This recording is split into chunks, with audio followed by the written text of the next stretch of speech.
Welcome to Almanac North. I'm Maria Hewitt. And I'm Brett Scott. Thank you for joining us. Tonight, Chancellor Nies joins us to talk about his first year at UMD. We're also checking out the latest segments of Making It Up North and Venture North. That's all coming up, but first we begin with headlines this evening. The Superior National Forest is proposing recreational fee changes for the Boundary Waters Canoe Area Wilderness to support education, maintenance, and enhance the visitor experience. Planned improvements include upgraded campsites, portages, and entry points. Public comments are being accepted through September the 2nd. Open houses will be taking place in Ely and Grand Marais in July, with a virtual option also available. Full details and comment submission are available on the Superior National Forest website.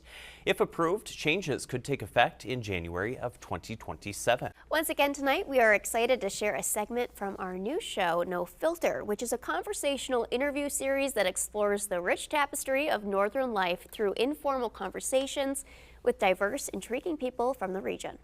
Each episode is bringing a fresh voice to the screen, focusing on the unique perspectives, personal journeys, and life experiences shaping the Northern community. We'll share a short sample of our conversation here on Almanac North, but we invite you to explore full episodes of No Filter on the PBS North YouTube channel. Full episodes will be available there soon.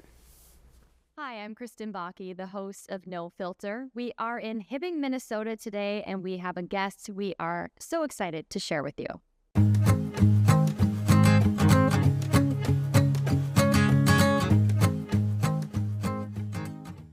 Welcome to No Filter. Today we have a guest who has had a lifelong love of the outdoors and summer camps, and she actually turned that into her career. We are excited to introduce you to Bridget Maruska. Bridget, welcome to No Filter. Thanks for joining us. Kristen, thanks for having me. So excited to have you here. I try not to be biased, but I am from Chisholm, and you are the Director of Parks and Recreation for the City of Chisholm, so I'm so excited to talk all things Go Blue Streaks. Go Blue Streaks indeed. I'm learning all about it since I've taken that role. How long has it been? I'll be going on 3 years in May. Okay. So wow. almost tenured. Would that be tenured? 3 years? Almost. I don't know. Yeah. And how has it been so far? Incredible. Mm-hmm. Yeah, the community of Chisholm has been one of the biggest delights of my transition to the Iron Range. I can see why they call Chisholm the center of the universe and where all things happen. It really is such a vibrant community, and it's growing. And the people that I work with are hands down the best group of coworkers I've had in my entire life. So that's awesome. Yeah. So you grew up in Duluth, right? Correct. Okay. So talk a little bit about your childhood growing up. What did Bridget love to do? Well, I love to play outside. I am an outdoor focused, oriented person. Growing up, my family didn't do a lot of trips or anything like that. It was the kids went outdoors and found whatever path they could find or creek they could discover. And so it was me and the neighborhood kids playing with pine cones. I remember we would create adventures for the pine cones. And I went to summer camp, and that was like the bigger outdoor adventure that I did get to have. And that was what solidified my love for paddle sports and not mountain biking so much, but paddle sports, archery even. We did all of the things. Horseback riding. I ended up riding quite a lot in my youth. So yeah, I just was an outdoor person. So when your parents called for you to come home for dinner when you were a kid, were you the kid that was like, I'm not ready yet, I got to stay outside? Yeah, you have to wait for the second call, not the first. You never come in on the first call. Yes, yeah. Yes. So where did you go to school in Duluth? I went to Duluth Denfeld for high school, and so I grew up right by the ore docks where the iron ore from the Iron Range was put onto ships, and so I grew up with the sounds and the smells of iron just on the opposite end of the industry, and Denfeld, and then I went on after high school to Lake Spirit College, which I loved because of just the diversity in the student population, having older adults in your classes was amazing because they asked all the questions you were too shy to ask as an 18-year-old. And that getting my AA through Lake Superior College was phenomenal. And then I went to UWS. So I stayed in the Duluth area, but jumped to Superior. And yeah. I went to UWS as well. Did too. And I loved it because coming from Chisholm, I think my graduating class was around 60 students. So a university felt daunting to me, but UWS, they really pushed the smaller class sizes, and that was true. There were smaller class sizes. So I really enjoyed it. And it was just right over the bridge, right? Close enough. Yeah, and the commute over the bridge is beautiful. So every day making that drive was not a problem. Lake Superior is a wonder. Oh, man. So in high school, were you into sports or were you just like focused on that outdoor stuff? I would, in high school, I was not so much into sports. I liked volleyball, so I did become the manager. I think there was a perception of me being too short to play, although I tried out, and that might haunt me for the rest of my life that I didn't make the team. But then I became manager and got paid to be at the games. So I started realizing what is important in life, and a career making money in high school is. So beyond volleyball, I didn't care for the sport so much, which is interesting now in my current role as Parks and Rec director. In rec, there's all these team sports. And so I'm trying to pull the passion that maybe wasn't there in my earlier years and find it now, but really focusing in on kids is what I love. And so any sport, if you see the kids having fun in them, that is what's important to me. It's not the winning. So I bring that to the table in my career now. But I was into English in high school, and I was the editor of the high school newspaper my senior year, and that was the stuff that I loved. And what did you love about that? Besides the instructor, Mrs. Bonovitz, who was like my height, and she would take me to lunch. I thought she was so special. I think putting together stories and sharing people's stories. And then I liked punctuation, so I was good at editing. So it's interesting that you say, you didn't make the volleyball team. By the way, I don't think height is a prerequisite for playing volleyball. I know plenty of good volleyball players who are your height, not my height. We're kind of on opposite ends of the spectrum, you and I. But I love that you found a way around it to still be involved, but you got paid. Yeah. The players were not getting paid to be there every day. You were. Did you always have that savvy mindset? No, I fell into that just because I liked the sport. Okay. But then I think my priority shifted, and I realized that when I can make money, I should make money. And so, yeah, I went on to become a camp counselor in high school. So I'd spend my whole summer away making money and playing with kids, and that was fantastic. And was that, do you think, sort of what drew you then into the role you have today? Yeah. Yep, it did. Our guest this week is University of Minnesota Duluth Chancellor Charles Nies. Charles, thank you for joining us this evening. Excited to be here. Thank you for having me. A pleasure to have you. And you're just hitting a year in Duluth, one full academic year. Right. What stands out from your year in Duluth so far? Yeah, well, it's been a great year.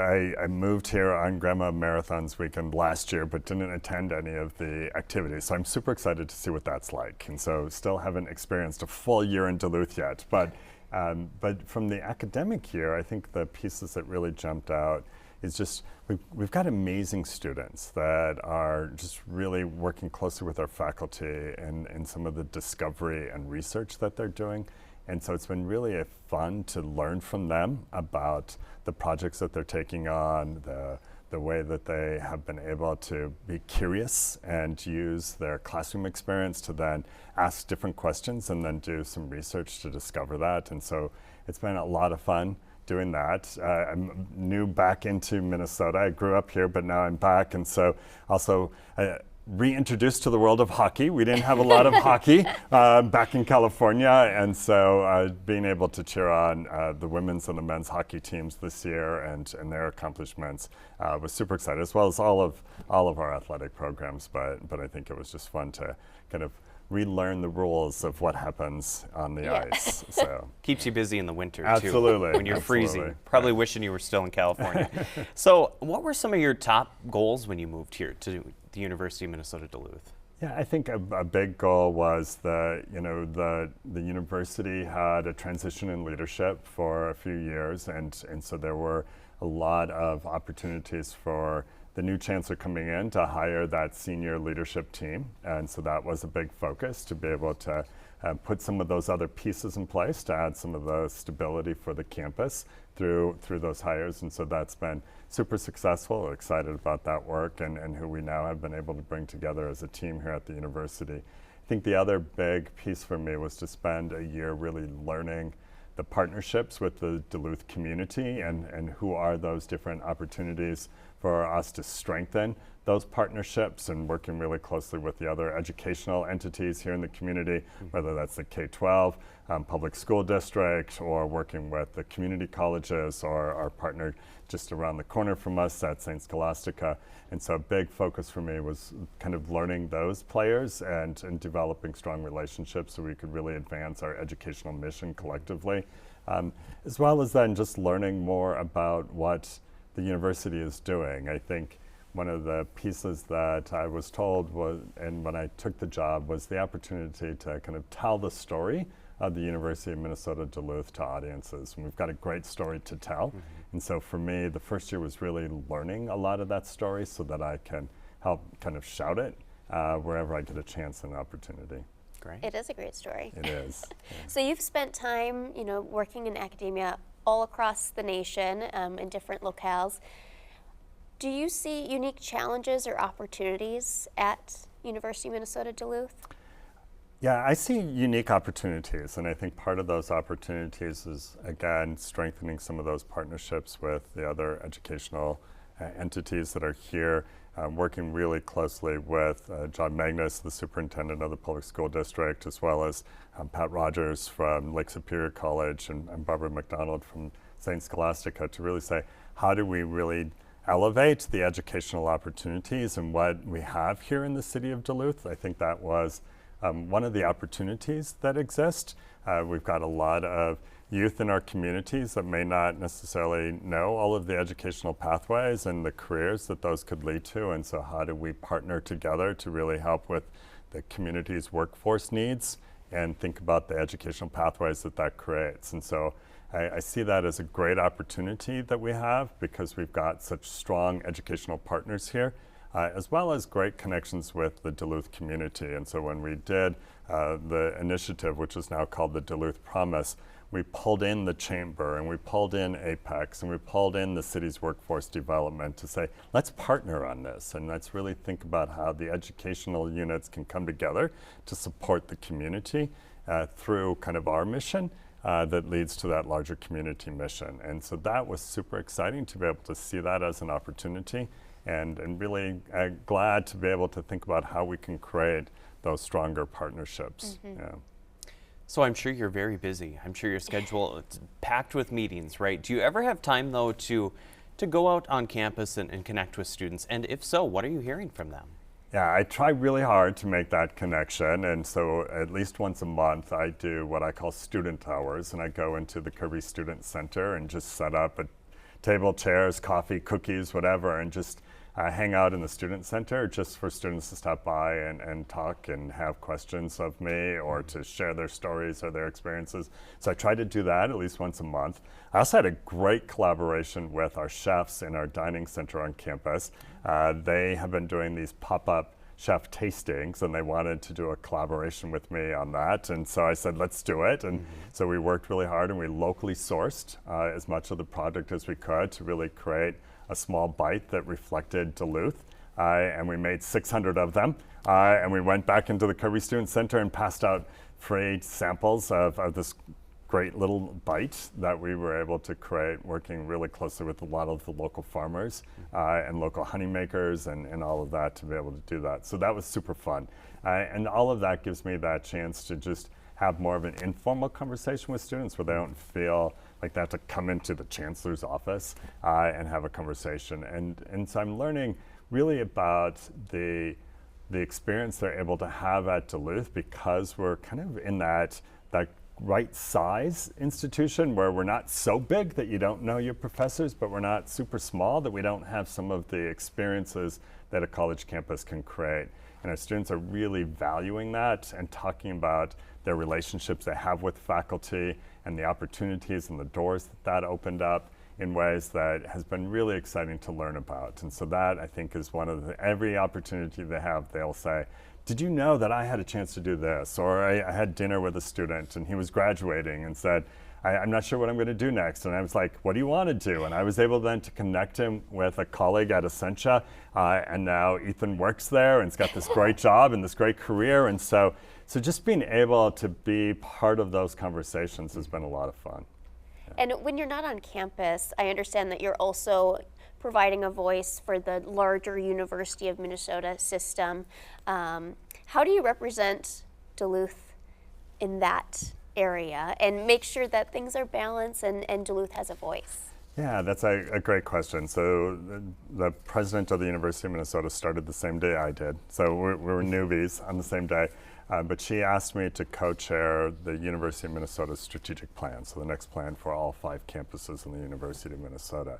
And so that has really allowed me to have conversations across the state about what the contribution is that the University of Minnesota brings to the state of Minnesota. And then what distinctively we offer at Duluth that is different from part of that 5-campus university system. So I'm able to talk about the research, I'm able to talk about the collegiate experience, but the small campus feel. But I'm also able to talk about the connection to the city of Duluth, which I think is unique and distinctive, that our students don't feel like they're just here for a short-term stay, but they feel really connected to Duluth, and that is a statement about the community itself. Yeah. We want to keep them here, right? Absolutely. That's That's the goal. Yeah. Thank you so much for joining us tonight. Thank you for having me. It's Thank been a you. delight. We're sending you to Venture North now at the Park Point Rummage Sale.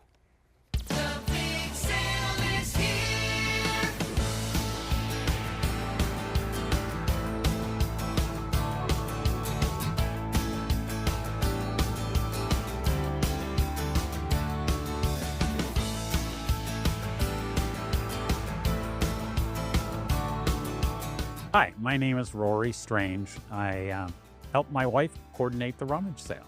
So helping with the rummage sale means that I put out the garbage cans in the morning, help answer questions that people may have, and generally encourage people throughout the year to make sure they keep this day in mind so they can come down. Park Point Rummage Sale is 43 years old this year, and was started to protect the art fair weekend. So if you peel it back, this is the start of the summer. We have the rummage sale, we have grandma's, and then we have the pinnacle of events down here, which is the art fair.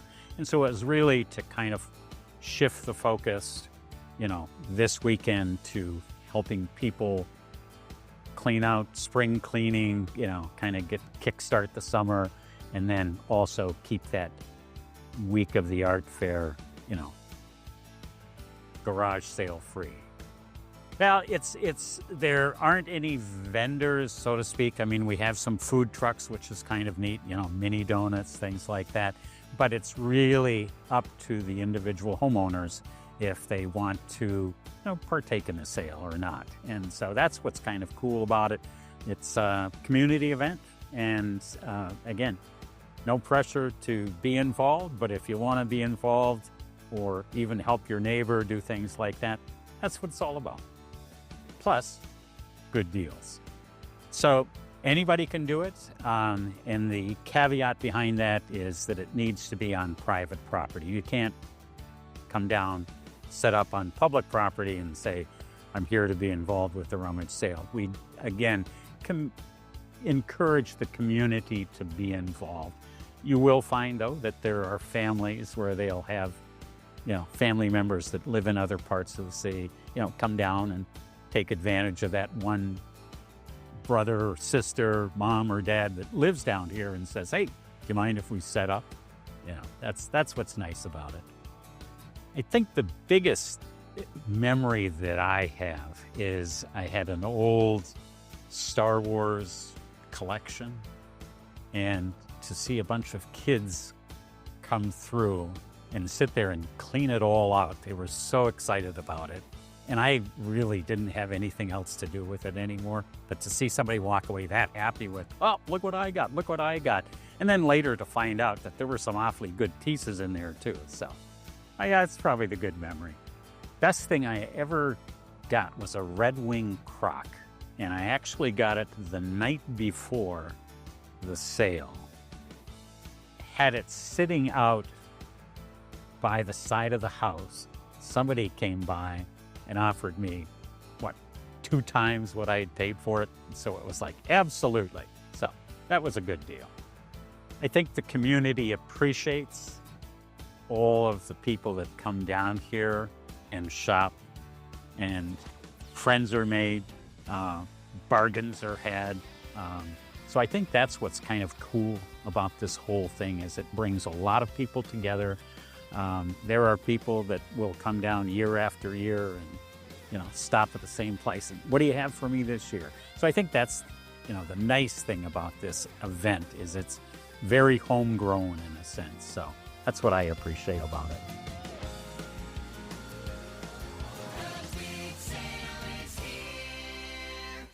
This week's Making It Up North features Rick Dildine, the artistic director for the Children's Theater Company in Minneapolis.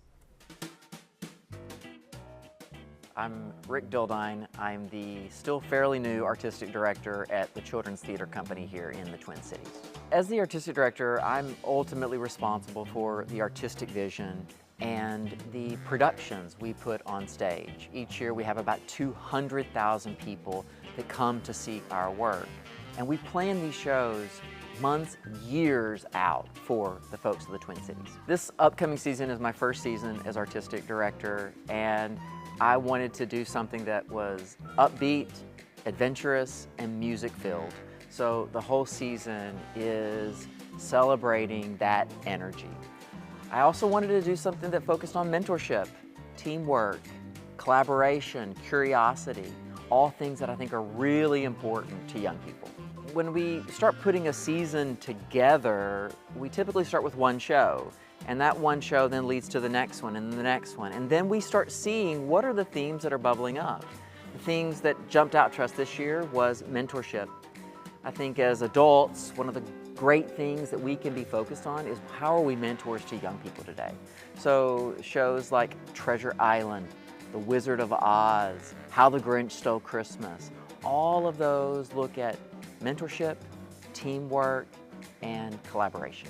So when we're putting together a season, it is a rolling conversation. There are a lot of folks involved. One of the great things here is that we get to speak to kids at all different stages of life. So we try to make sure there's something for the young ones, something for the elementary kids, something for the older kids. Over 1/3 of our audience is grandparents bringing their grandkids. This is a multi-generational experience, so we want to make sure we're hitting on all those points. So the Children's Theater Company is located here in Minneapolis, but the work we do is throughout the community. So we have camps, we have classes, we're always going out into the community. This summer we have remote camps, not just here in Minneapolis, but in St. Paul as well. One of the things that I was most excited about moving to the Twin Cities was just the diversity of people that live here. So we want to make sure that That diversity is in our programming as well. This year we're doing the classic children's book, Go Dog Go, but we're doing it in both English and Spanish. Go Dog Go, Ve Pero Ve. It is just an absolute joy to do this early children's book that is about learning words for the very first time, but performing it in both English and Spanish. We've also bringing in a show from overseas that is featuring a writing team from Senegal. It is a brand new musical of Roald Dahl's The Enormous Crocodile, all written by a Senegalese team. Here, our audience is vocal. They talk back. When an actor asks a rhetorical question, they think it's a question for them. It is one of the most lively experiences. I wish more adults came to theater for young people because it's exciting. It's wonderful to hear them when they giggle, when they laugh. They openly gasp if something shocks them.